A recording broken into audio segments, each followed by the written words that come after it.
الحمد لله رب العالمين والعاقبة للمتقين والصلاة والسلام على رسولنا محمد وعلى آله وصحبه أجمعين على رسولنا محمد صلوات.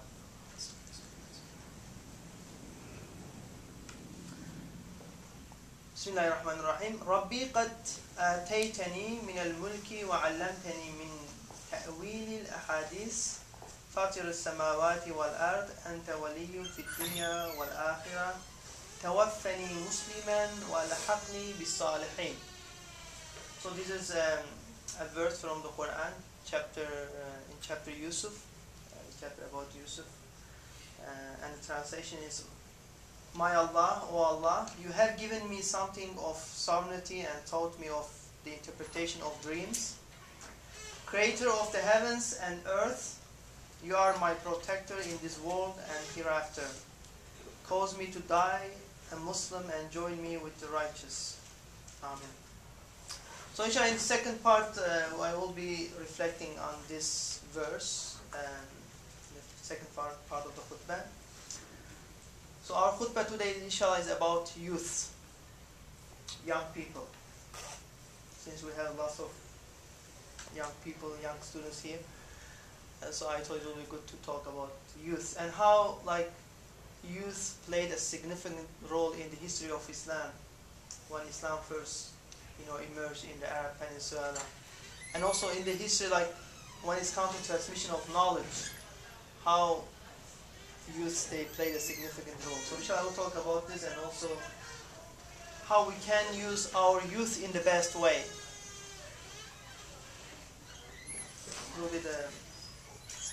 When you look at in the beginning, when first Islam came, when the Prophet ﷺ, he started to call people to Islam,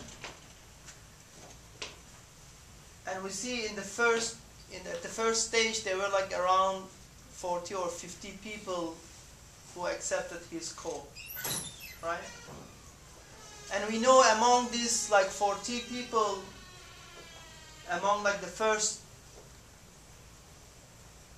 companions who converted to Islam, we see that several of them, they are over 40, but the majority of them, these companions, they were under 30s, so they were very young people when they first did convert to Islam, and they were the first ones who converted to Islam.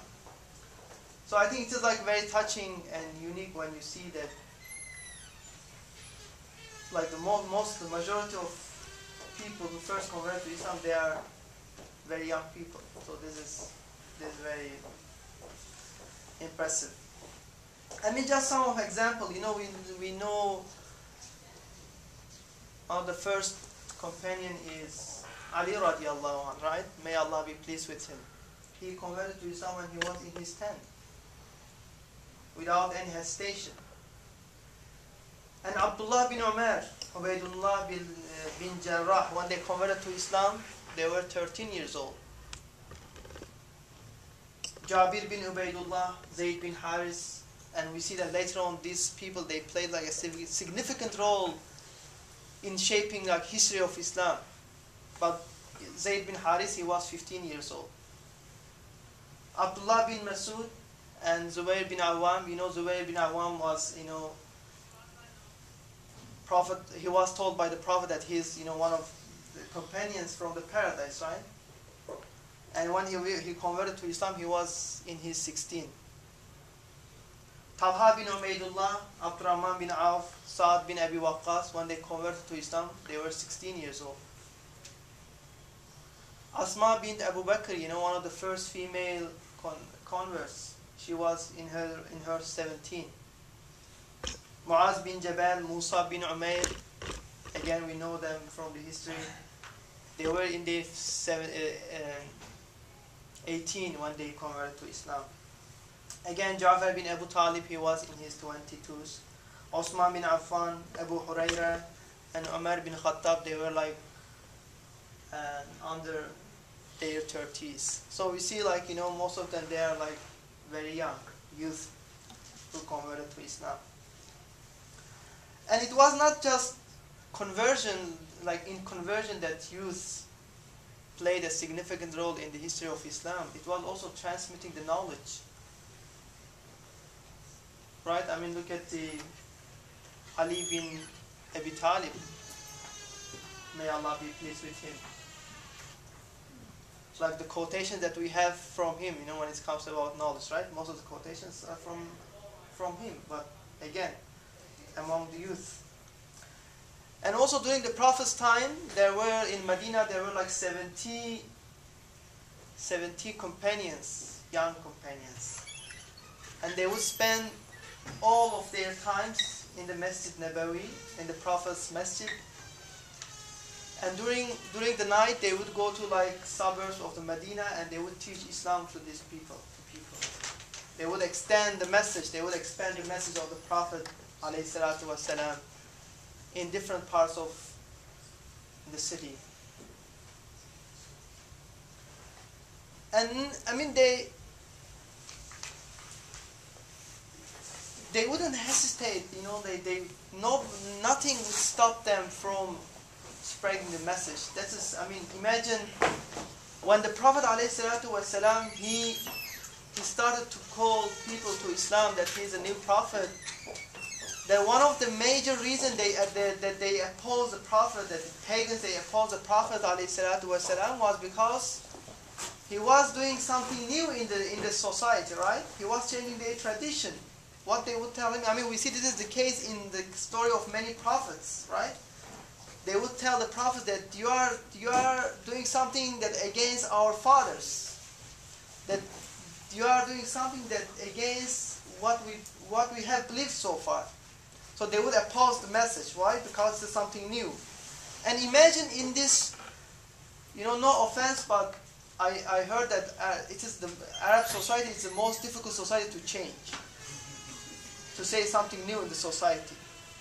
And imagine these youth, they raise up, even though, their family were against them. We see like they had lost, most of the oppressions came from their own family. You should keep in mind. But this wouldn't stop them, right? I mean, we see that there is lots of oppression, immigration, right? I mean, for example, one of them was Musa bin Umair. He comes from a very, very wealthy family, from a rich family. And he is known by being like a very handsome person. People in Medina, in Mecca, they would envy him because he was such a handsome person, comes from a very rich family. But he gave up everything, his family was so against him, so then he couldn't stay in Mecca anymore, and he had to immigrate to Abyssinia, today's Ethiopia. And then later on when he came back, and then Prophet ﷺ, he assigned him to teach Islam in Medina. So then he became the master for the Muslims. Like imagine the transformation. These are young people, very young, maybe younger, more than most of you. So now, like hunger, oppression, torture, besiegments, nothing would stop these young people to spread the message of Islam because they had a great vision. And like speaking of Musa bin Umair, even though he came from a very wealthy, rich family, one of people, like because of his character, people, they would envy him. And when he passed away, when he died in one of the battles, when he became martyr, they couldn't find even enough piece of clothes to cover his body. So look at the sacrifice, like a young person, his love for Allah, his love for the companions his love for the Prophet ﷺ. Great example. And same for Muaz Jabal, he converts to Islam when he was 18 years old. And then because of his dedication, the Prophet ﷺ, when he was very young again, he assigned him and his deputy. And when he was 27 years old, again he was appointed as the governor of Yemen by Prophet ﷺ. 27 years old. Imagine. Like, look at the transformation. And I think one of the amazing, like most impressive story is also Asma's story, Asma bint Abu Bakr. You know, Abu Bakr was one of the closest companions of the Prophet ﷺ. And his daughter Asma, when the Prophet, we should, when we talk of the companions, we really should think of the society, the situation. Otherwise, it will be difficult for us to understand. And when when the Prophet ﷺ and Abu Bakr radiallahu anh, they would immigrate to Mecca, to Medina, we know that they were hiding in the cave, right, in the cave of Sawr. And it was Asma bin Abu Bakr who would carry food for them, during the night. Imagine the Meccans, like pagans, they were looking for them to kill them. See, look at the courage, right? In the female person. But because they had so much love for Allah, for the companion, for the Prophet, so nothing would stop Asma bin Abu Bakr to carry food for them during the night, even though it was a very dangerous time, very dangerous situation. And the same case for Aisha radiallahu anh. Again, I say it's not about really just conversion. It's like about preserving the tradition, preserving Islam, preserving the knowledge. When you look at the Aisha radiallahu anh, we have over 2,000 hadiths from Aisha radiallahu anh. Imagine, female scholar in 7th century, in 6th century. This is a revolution, always, it's just so striking for me. Recently I was reading something about situation of women in England, 19th century, the first part of 19th century. You see, when you see this, when it comes to rights, women rights, inheritance, and then when we see that the way the Quran treats women, and the life and the Prophet treats women, it's really a revolution. It's a great transformation. Aisha radiallahu anh, she is the fourth in rank among the 7 Sahaba who reported the hadith. So without Aisha radiallahu anh, without her, scholarly work, most probably we would have lots of things missing about the Prophet's life. Imagine, the role of female scholars in the history of Islam. And there are more than 200 hadith scholars who reported Aisha's radiallahu anha's hadith. And there is a great scholar from India. He passed away in 19th century, early 20th century. And he says, he talks about Aisha radiallahu anh. He says, if we turn all the page of history, we will not see any other woman who has gathered religious, virtues, political and civilized qualities in her personality, and who has fulfilled the requirements of these and become a guide for knowledge and good deeds. He's talking about Aisha radiallahu anh. It's not just companions. When we talk about how youth they played a significant role in the history of Islam. Just a simple example is from Al-Bukhari, the great scholar, the great hadith scholar.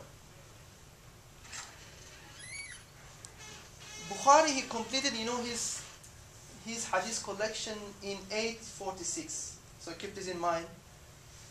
And he was born in 810. So when he completed the hadith collection, he was 36 years old.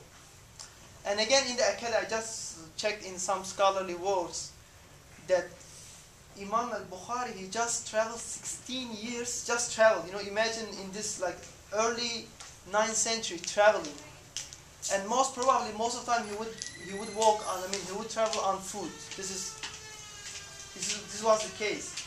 16 years he traveled to collect the hadith sayings about the Prophet ﷺ. 16 years. That means, he was doing lots of scholarly work in his early 20s or maybe before. Imagine. So he completed the collection. And his scholarly work is really so impressive. Imam Bukhari, he collected 300,000 hadiths. 300,000 hadiths. But in his collection you see just 2,600 hadiths. So he was so picky, he has a great love, and he tried to choose the best hadith. So he collected 300,000, but in his collection we have just 2,600. Imagine like the scholarly work, this young person. But we have so if we really read our history, we have great examples for us that will encourage us. I know most of you maybe we came from different parts of the state, right? Different countries to seek knowledge, right? This is what Imam Bukhari did like in early 9th century, right? He would travel. Some scholars they would walk from Iran. Al-Razi, look at his story. He would walk from Iran on foot to Egypt 4 times to get an ijazah, to get a rihla. The dedication for knowledge, right? In the history. So there are great examples. But we are in this. I will say most of you may be in the same situation, but dedication should be more. If we don't pass them, then that means we are still behind. But also, I just want to go over some hadiths from Prophet ﷺ, like what he's saying about youth.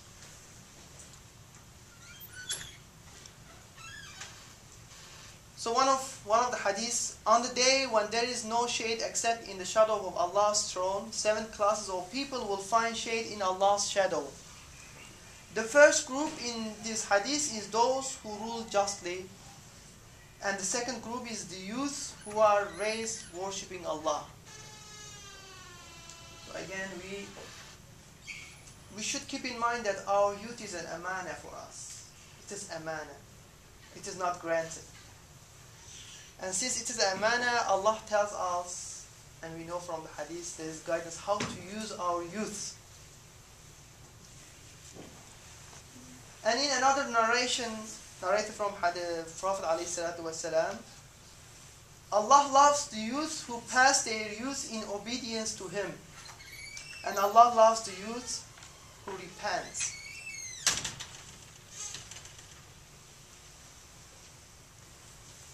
On the Yawm al-Qiyamah, until man is asked about these 5 things, he will not be free from interrogation in God's presence. So the one is, how did he spend his life? A youth, how he did spend his life. Where did he spend his youth? How? Where? Where he earned his property, doing the halal. Get your property in the halal way. And where he spent it, How do we spend our property? We have responsibility for it. And what works he consciously made, and the purpose, intention. Again, we have a saying, a quotation from Imam Ali, may Allah be pleased with him. There are 2 things which people do not recognize the greatness of until they lose them: their youth and good health. There is another hadith, I checked a little bit, and there are some discussions about it. One of the hadith is that خَيْرُ شُبَابِكُمْ مَنْ تَشَبَّهَ بِكُهُولِكُمْ وَشَرُّ كُهُولِكُمْ مَنْ تَشَبَّهَ بِشَبَابِكُمْ. So the hadith is the translation: the best of your youth are those who resemble your old people, and the worst of your old people are those who resemble your young people. There is when you take this in a literal meaning, of course, we will have lots of problems with it. So then I would ask Nazif, what is your, why don't you dress like an old, 70 years old person? Indeed, this is not the case in the hadith. What the Prophet, the message, the core of the hadith is that, when old people, they are more conscious of death because they are close to the, So the idea is that the Prophet ﷺ asks us, encourages us to be mindful of Allah, to be mindful of al-akhirah, that the youth that we have is not like a permanent thing that we have. It will be gone anyway. So be mindful of Allah, be mindful death, be mindful akhirah like an old person. So I just want some. And just I want to go ahead with some quotation from one of the scholars. Again, one of the scholars, Badi'u Zaman Said Nursi. He says, if you want a friend, God is sufficient. God is the best friend. If you want companions, the Quran is sufficient. If you want possessions, if you really want to have something, property, contentment is sufficient. So nothing will satisfy you other than contentment. If you want an enemy, if you really want to hate something, hate your nafs, hate your soul. Start with yourself. Do not look at the scapegoat outside, the ram. Start from yourself. Hate your nafs. The nafs that discards you from way Allah, that will prevent you to be the best, a good servant of Allah. So hate this nafs. If you want advice, that is sufficient. Ala Rasulina Muhammadin salawat. Ask Allah for forgiveness.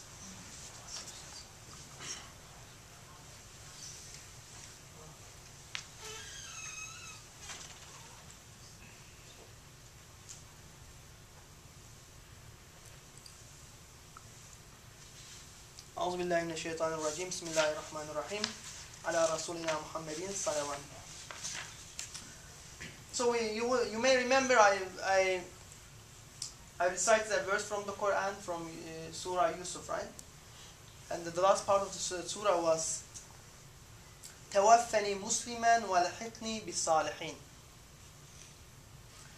The translation is, take my soul as one submitting to your will as a Muslim and unite me with the righteous.